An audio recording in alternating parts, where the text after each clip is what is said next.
India, मेरे पुराने मित्र Shri RN. वत्स, convener, जो फॉर्मर प्रेसिडेंट रहे हैं दिल्ली बार एसोसिएशन के, और साथ ही साथ बहुत ही विद्वान हमारे जो वक्ता श्रद्धेय वाचस्पति श्री त्रिपाठी जी, और बहुत ही respected Shri Ramesh Gupta senior advocate, जिन्होंने अभी अपने विचार प्रस्तुत किए। साथ ही साथ आदरणीय professor P C. Sharma ji, former vice chancellor of Delhi university, Shri Nitin Ahlawat, president of Delhi bar association, आदरणीय श्री रमाकांत गोस्वामी जी, मैंने शीला जी के साथ 15 साल काम किया, मौलाना जी तो साहब को मैं बहुत पुरानी देर से जानता हूँ, और श्री हरि दत्त वशिष्ठ जी और श्री त्रिपाठी, उत्तराखंड संस्कृत यूनिवर्सिटी के वाइस चांसलर। तो मेरे लिए सचमुच ये बहुत ही गर्व का विषय है, गर्व सम्मान है, क्योंकि मैं ये इस तरह का जो एक आयोजन है ये मेरे लिए बहुत ही अनूठा है, और शायद इस तरह का मैंने कभी पहले कभी इस तरह का गोष्ठी, जो जिस तरह का जो स्वरूप है इस गोष्ठी का, वो ऐसा मैंने कभी अटेंड नहीं किया, और मुझे बहुत आनंद भी हो रहा है, बड़ा अच्छा लग रहा है, बड़ा हर्ष हो रहा है। और जो विषय है, विषय भी बहुत इंटरेस्टिंग है। प्राचीन कानूनों की उपयोगिता और उसकी प्रासंगिकता, इसके ऊपर जो रमेश जी ने इन्होंने और त्रिपाठी साहब ने जो अपने विचार बताए, 2-4 चीज़ें मुझे बहुत अच्छी लगी। मैंने इनफैक्ट बहुत सारी चीज़ें नोट की। मैं एक शिक्षक हूँ, और शिक्षक हमेशा स्टूडेंट रहता है तो हमेशा वो नोट्स बनाता रहता है, और ताकि हम भूलें ना। और क्योंकि अभी वृद्धावस्था का जिक्र हुआ कि जो विद्वान है वो ज़्यादा पूजनीय है, और तो इसलिए कोशिश है कि कोई ना कोई जो इस तरह की जो पर्ल ऑफ विज़डम जो लोगों से मिलें तो उसको हम प्राप्त करें। तो सबसे पहले जो ये आपने सब्जेक्ट चुना है ये बहुत ही सार्थक है, बहुत ही इम्पोर्टेंट है। और जैसे त्रिपाठी जी ने कहा कि कहीं ना कहीं हमें ये पॉइंट ड्राइव करना पड़ेगा और बताना पड़ेगा कि ये जो सब नवीन है, जो सब पाश्चात्य है, वो सिर्फ वही नहीं है, उसका जो स्रोत है वो हमारा प्राचीन हमारे पुराण हैं, हमारे वेद हैं और हमारी संस्कृति है। तो ये कहीं ना कहीं हमें ये बताना पड़ेगा। और मैं अभी खत्री साहब से भी कह रहा था कि इसी दायरे में अभी बहुत सारे जो पुराने जो अंग्रेज़ों टाइम के जो कानून थे वो सारे उनको हटाया गया, और बहुत सारे कानूनों को एक इंडियनाइज किया गया, उनको भारतीय जो है उसका रूप दिया गया। तो ये भी एक कदम है। और जैसा आपने बताया कि जो संस्कृत और हमारी जो वैदिक शिक्षाएं, इसकी ओर जो बड़ी देर से जो हम भूल गए थे, उसमें थोड़ा थोड़ा काम होने लगा, और हमें पूरा विश्वास है कि आने वाले समय में इस पे हम और भी करेंगे।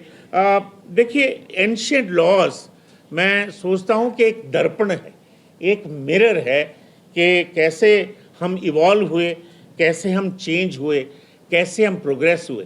ये सारा उसका जो ध्येय है, उसका जो फाउंडेशन है, वो सब एंशिएंट लॉज पे है। और क्योंकि कुछ चीज़ें हैं वो फंडामेंटल प्रिंसिपल्स कभी नहीं बदलते, और वो पुरानी व्यवस्था में भी थे और आज के नियमों में भी हैं। और भारतीय ज्ञान प्रणाली, आजकल हम न्यू एजुकेशन पॉलिसी में इंडियन नॉलेज सिस्टम पे बहुत एम्फेसिस दे रहे हैं। इसने हमेशा ही ज्ञान विज्ञान के साथ जीवन दर्शन की बात की है, और जो उस ज्ञान की बात करता है वो क्या ज्ञान है, वो ज्ञान है जो एक्सपीरियंस से आता है, ऑब्जर्वेशन से आता है, एक्सपेरिमेंटेशन से आता है।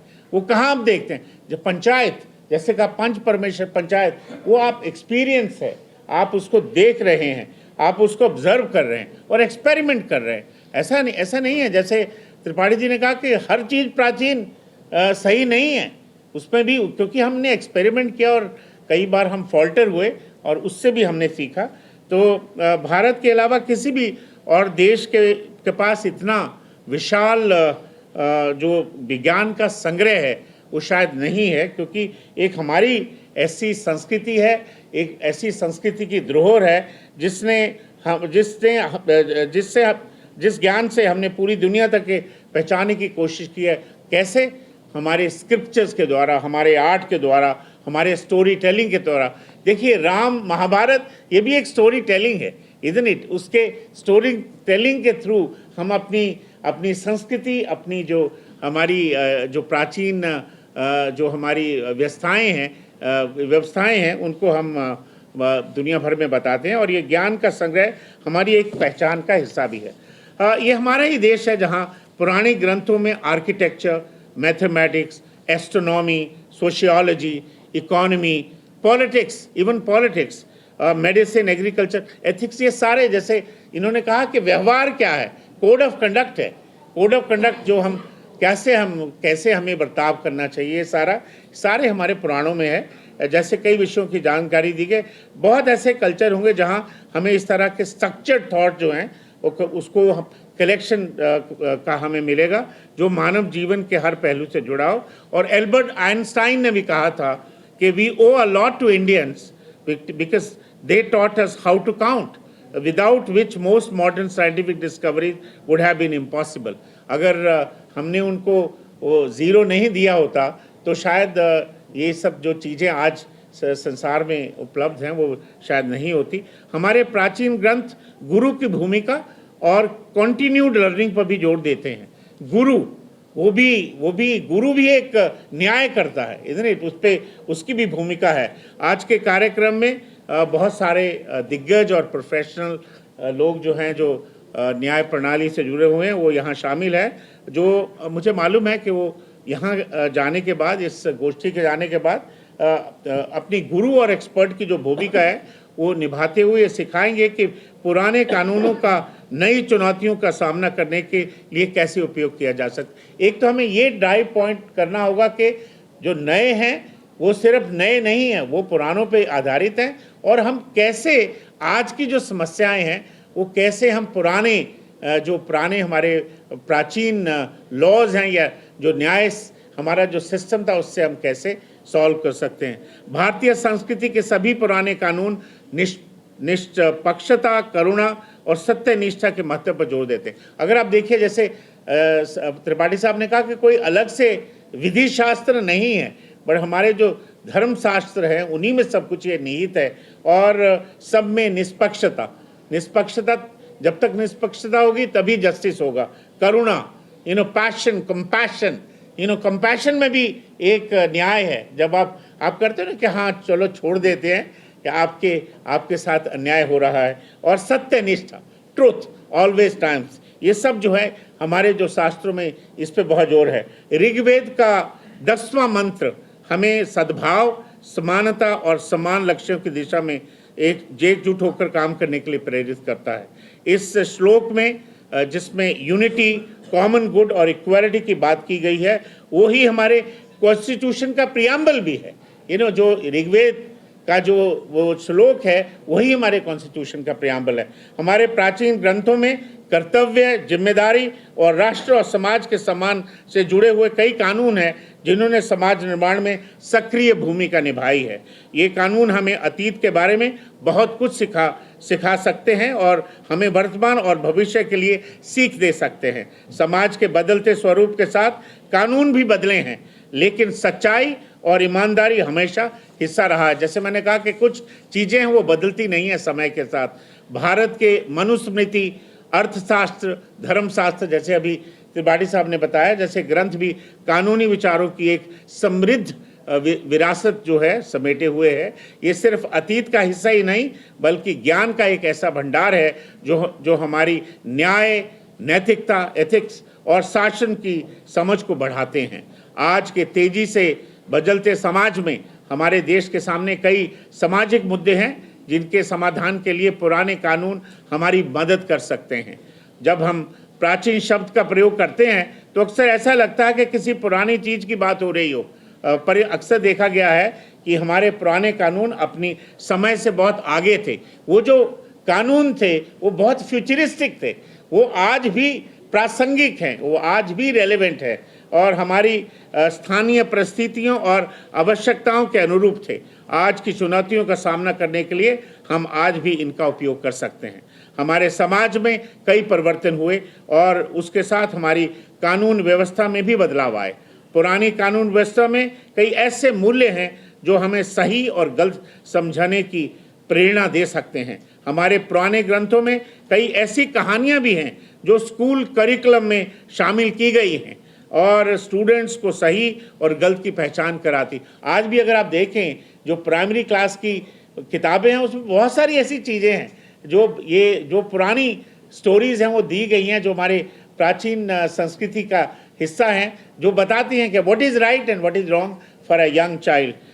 मेरा मानना है कि मॉरल स्टडीज़ को करिकुलम में शामिल करना बहुत ज़रूरी है। आज के समय की मांग है कि हम पुराने ज्ञान और नई ज़रूरतों के हिसाब से एक कॉमन ग्राउंड तैयार करें।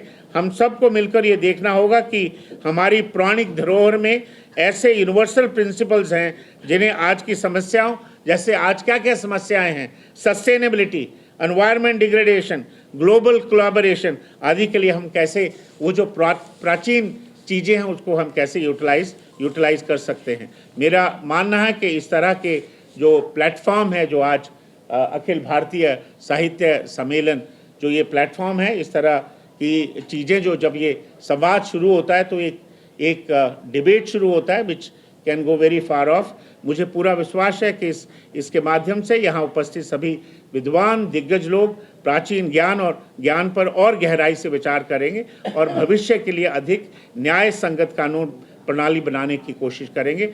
मैं अपनी बात खत्म करने से पहले बार काउंसिल ऑफ दिल्ली के अध्यक्ष श्री सूर्यप्रकाश खत्री जी को बधाई देता हूं। आज उन्हें इस मंच पर अपनी समर्पित सेवाओं के लिए सम्मानित किया जा रहा है। सर आपकी, और इन्होंने अपने आप खुद बताया कि सिर्फ यही नहीं, इनका पूरा परिवार, इनके पूरा जो वंश है, उन्होंने कैसे समाज और देश की सेवा की है। सर आपको बहुत बहुत बधाई। अंत में बस इतना कहना चाहता हूं कि किसी भी समाज के भविष्य के निर्माण में उसके अतीत की बहुत बड़ी भूमिका होती है और आइए हम सब मिलकर एक ऐसे समाज का निर्माण करें जिसमें हमारे हर फैसले में नैतिकता और सामाजिक जिम्मेदारी शामिल हो। ये ना सिर्फ एक सभ्य समाज का निर्माण करेगा पर इसके साथ विकसित भारत जो आज हम देख रहे हैं उसके सपने को भी साकार करेगा। थैंक यू सो मच, धन्यवाद वत्स साहब, thank you. It's because of what's up that I am here today. Thank you very much. Excellent. Thank you so much. बहुत Thank you.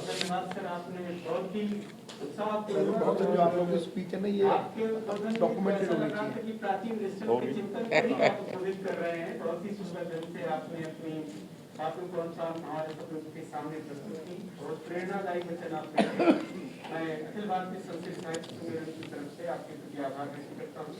और अब हम कार्यक्रम के समापन की ओर हैं। अब हम अध्यक्षीय उद्बोधन के लिए जो कि